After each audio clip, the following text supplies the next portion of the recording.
नमस्कार मित्रों, आज हम बात करेंगे जो लाल किताब का फरमान है वो चंद्रवार के बारे में, जिसे कहते हैं सोमवार। अब आती है बात कि ये सोमवार या चंद्रवार, और जैसे मैं बोलता हूँ कि चंद्र जो है ये माँ से कनेक्टेड है, ये ग्रह जो है माँ का होता है। और कहते हैं कि जो इंसान अपने माँ के दूध का कर्ज नहीं चुका पाया,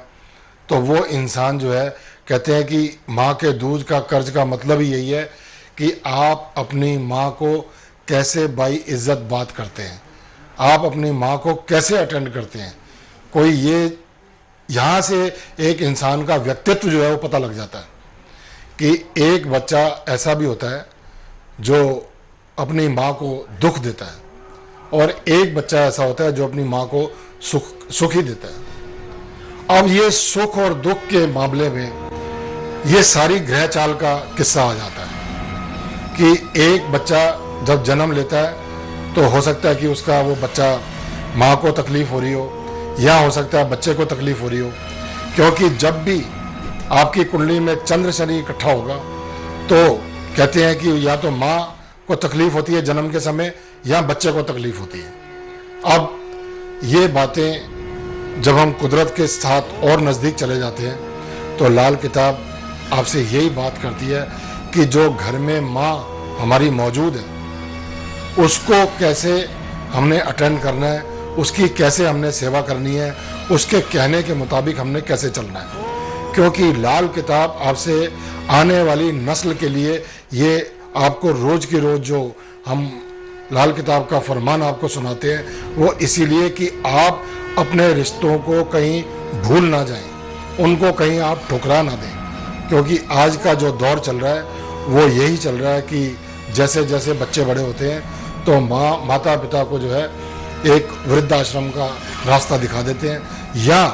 उनको इतना इग्नोर कर देते हैं कि वो उनका जन्म मरण एक हो जाता है। तो ऐसा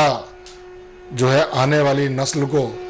हमारा लाल किताब का यही संदेश है कि अपनी माँ, जिनकी माँ नहीं होती उनको देखो कितना दुख होता है, और जिनके यहाँ माँ होती है वो माँ को कितना दुख होता है कि हमारी औलाद कितनी बिगड़ी हुई है। कि एक दो ही ग्रह में नजर आते हैं, सूर्य और चांद। पिता को जिसने दुख दे दिया या माँ को जिसने दुख दे दिया उसकी जिंदगी आधी अधूरी रह जाती है। लेकिन कोई भी बच्चा जो है माँ को या पिता को दुख देना नहीं चाहता, लेकिन अगर उसकी कुंडली में ये बातें आ गई तो फिर उसको सुधारेगा कौन। मान लो ये उपाय जो है ये इसलिए तो करवाए जाते हैं कि आज सूर्य के साथ अगर राहु है या चंद्र के साथ राहु है तो उसकी कुंडली में माता पिता ऑटोमेटिकली इफेक्टेड हो गए। अब उसकी जिंदगी जो है इतनी मशक्कत भरी हो जाती है कि उसको अपनी जिंदगी में खुद ही नहीं समझ में आता कि मैंने करना क्या है, क्योंकि इतनी मुश्किलें वो सहता है अपने आखिरी समय तक, उसको आराम से सांस भी नहीं मिल पाता। अब ये इसमें आप औलाद को दोष दोगे या कि माता पिता को दोगे, ये समय चलायमान है, और जैसे समय चलता है वैसे वैसे इंसान अपने अपने कर्तव्य दिखाता रहता है। तो जहाँ तक माता पिता का सवाल है, कोई भी इंसान ये नहीं चाहता कि हम माता पिता की बेकदरी करें। हर इंसान गुड बुक्स में रहना चाहता है, लेकिन उससे वो गलत काम हो जाते हैं जो कि नाजायज होते हैं। अब वो नाजायज कामों को रोकने के लिए ही ये लाल किताब के उपाय आपसे कराए जाते हैं। जब आप इन उपायों को करते हो तो जो भी कुंडली में आपकी ग्रह चाल माइनस में है उसको हम बैलेंस कर देते हैं, ताकि वो आपको डिस्टर्ब ना करें, आपका बैलेंस बना रहे। जहाँ पर कहते हैं कि एक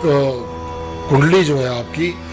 उसमें डिस्टर्बेंस तभी आती है जबकि पापी ग्रह किसी अच्छे ग्रह के साथ बैठ जाए। मान लो सूर्य के साथ राहु है या केतु है, शनि के चंद्र के साथ राहु या केतु है, या चंद्र के साथ शनि है, या मंगल के साथ